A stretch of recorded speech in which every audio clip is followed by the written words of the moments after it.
For every overking that rules over Lycia, they must perform what is called the Great Seduction. The overking must seduce and impregnate his mates. To seduce the mate, the overking must enter their mind and coerce them into consummating the marriage through pregnancy. This can be done physically, through conjugation, or it can be done with the overking in astral form. In this form, anything can be done through the vibrations of sound, illusion, and hypnosis.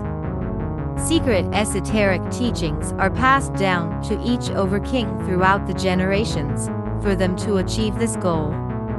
Survival of the bloodline is the most important thing in any overking's life. The seduction can occur during the target's sleep, while awake, in the real world, or in some plane of illusion. To seduce his target, the overking must use that which tempts the target the most. He must draw that person into his realm of seduction, then use that person's primal urges to have his way.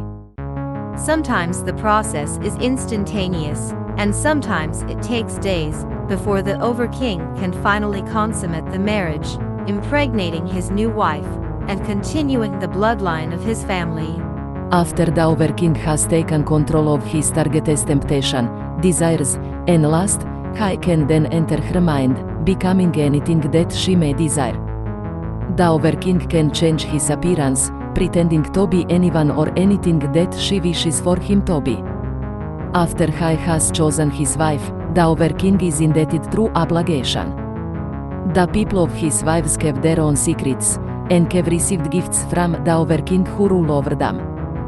For these people, this is a blessing to their community, and most of the wives feel that it is a blessing as well. Something holy has happened, and they were placed up high among their people. When a wife is chosen and impregnated, her people are rewarded. She, as a wife of the overking, is then worshipped as a queen among her people. Each wife rules over their people, and the overking watches from afar. Senti was a beautiful image of womanhood, with bright blonde hair and gorgeous blue eyes. Every man who had ever laid their eyes upon her wished to have Senti for themselves. She was a huntress who was free and unhindered by thoughts of marriage. Senti lived among nature alone and had desires like every woman did. She understood the meaning of true love, but she desired the touch of the perfect companion. To Senti, love was the beauty of all things that brought light, and she could see this kind of love only in nature. Standing 5 foot and 5 inches in height, she was a muscular woman. The sight of her body was hypnotic to the eyes because she was from the high heavens of Lycia. Everything from the high heavens were beautiful, the sun shone brighter, the trees were greener, and the water was the purest kind. Senti was about 120 pounds, muscular, with white hair that glowed bright, and bright blue eyes. She covered her head with a hood, in order to protect herself from men who might see her and try to entrap her because of her beauty. When Senti was young, and while doing her chores, Zufra gazed upon her and had to have her. One day, while going down to a stream to bath, during a hunt, she spotted the most beautiful animal she had ever seen. Tempted by the hunt, she took off after the beast.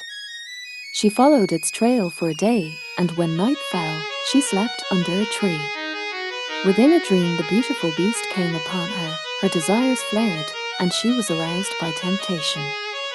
The following day, Senti continued the hunt, tracking the beast's footprints. She raced speedily through the woods as her desire for the animal grew. Night came again, and again, Senti slept outside each night, continuing the hunt each day. One night, though, she dreamed of the beast once more, but instead of the hunt, she made love to it. Zufra had seduced her, consecrating his marriage to her, and impregnating her with a child. This was the oldest of Zufra's children, and as a reward, Senti's people were granted forethought. Ilibu had long salted hair, black, with a shock of white that ran down her banks. Within an unforgiving environment, and underground, on the planet where she lived, she was a short woman, about 4 foot tall. She was a very beautiful woman though, but both of her eyes were different colors, the left eye was brown, and the right eye was blue. A trait common to all of Ilibu's people. Strong gravitation on the planet she was from gave her immense strength in environments with lower gravity.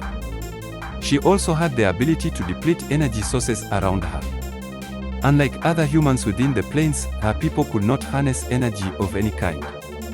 Instead, Ilibu and her people depleted energy within the proximity from where they were. When they departed from that area though, the depleted energy shortly returned. Ilibu grew stronger with the energy that was depleted, but when she ran out of that energy, her strength returned to normal. Some of her people thought of this as a curse, while others thought of it as a blessing.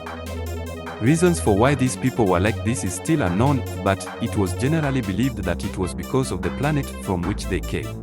At a young age, Ilibu had to go through strenuous training in order to learn how to control herself from depleting energy sources. Not only could she deplete the energy, after proper training, she was able to prevent herself from depleting energy too. When she was young though, after puberty, the phenomenon began, and it seemed more of a curse than a blessing to her. Ilibu was a Cistercian, and her life was ruled by discipline and sheer intellect alone. Her people had to do things manually. Not only did the Cistercians have to survive against draconian hunters wishing to enslave them, they had to survive within deep caverns beneath the planet. Nobody could survive on the surface of Ilibu's homeworld. Cisterians had to go below, into the shadows of their world, and didn't even know of how they came into being on this harsh world, which is called Lucius, a planet located within a binary star system. One large star producing much of the energy within the star system, and the other, much smaller. The smaller star pulls energy from the larger star, as they rotate around one another. This in turn, causes the environment on the surface of all the planets within its solar system to become inhospitable. Released energy from these stars stir within space, as well as on the surfaces of each planet. Strong winds destroy mountains, cause tidal waves, and storms rage endless on the surface of Ilibu's planet. At a young age, seduced by the Overking, Ilibu became a wife. Gaining rank among her people because of the seduction, and impregnated with Zuthra's second child. Ilibu's people became the favorite of Zuthra's children. While sleeping, Zuthra gazed upon her, and was overwhelmed by the woman he was looking at. The beauty of her skin, and shape of her body. Placing his hand upon her head, then moving it downward, while he caressed her body, Zuthra entered her dream. In the dream, he made passionate love to her, and she was smitten by the smell of flowers, sunshine above her head, and grass beneath her feet.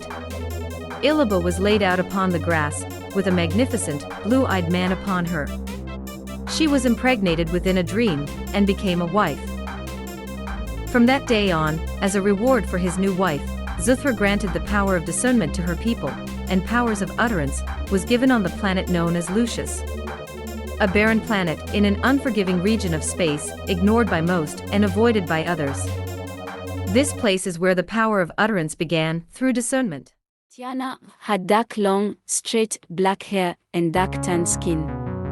Her eyes were solid black without pupils, and she was a slender woman, weighing about 105 pounds.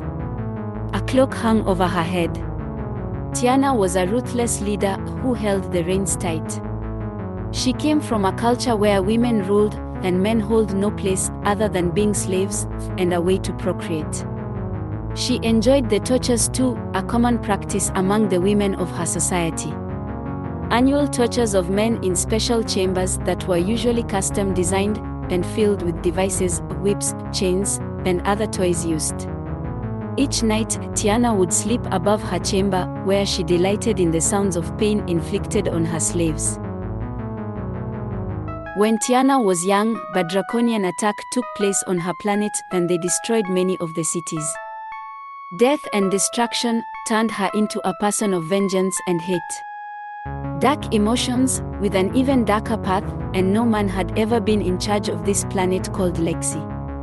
Men became the brutal outlet for all destructive thoughts and emotions. Tiana fought her way to the position of head priestess, overthrew her queen, and took her place. She would build a society under the strictest of terms, making all men fodder in battle, or slaves to women. The women looked down on the men, and thought of them as lesser beings. This was called order among disorder, after years of being hunted by the Draconian. These women warriors grew in power, after holding off one invasion after the other. Life meant little to these women, but they would fight until the last of them remained standing. Men were allowed to fight in battle in order to stay alive. When they were no longer good at fighting though, they were turned into slaves. The men who were slaves did manual labor, and if they couldn't, they are then tortured to death. In Tiana's mind, this was the gracious side of her rule. Instead of killing all of the men, she knew that they had to help with procreation. While they served their purpose in the way of impregnation, they could work and fight if they wished to remain alive. Nobody knew what the cause for this kind of society, and the hostility that these warrior women had for men. It was just that way. One night, while torturing her slave, Zutra watched Tiana through his pool of visions. He was attracted to her sultry looks and slender body. She was a fine physical specimen that Zutra could not turn away from, and he had to have her as a wife. While Tiana's slave was in his cell, one night, Zutra visited him and disguised himself as the slave. He took the slave's place in Tiana's custom-made torture chamber, filled with all kinds of mortal devices. As Tiana beat Zutra with her whip, the blood from each gouge of his skin began to saturate the whip, then fell to the floor. Blood spattered, hitting Tiana in the face, and she fell drunk with a sense of pleasure. She began to hit Zutra harder and harder, but it wasn't enough. Soon, she was soaked in the blood that drained from Zutra's body. Zutra seduced Tiana that night, making love to her and impregnating her with his third child, consummating his marriage to her and making her one of his wives. Anger from the act enraged Tiana. Though she was married to Zutra, she never allowed him to claim her. She revolted against him every chance she could, and swore vengeance upon him for his trickery.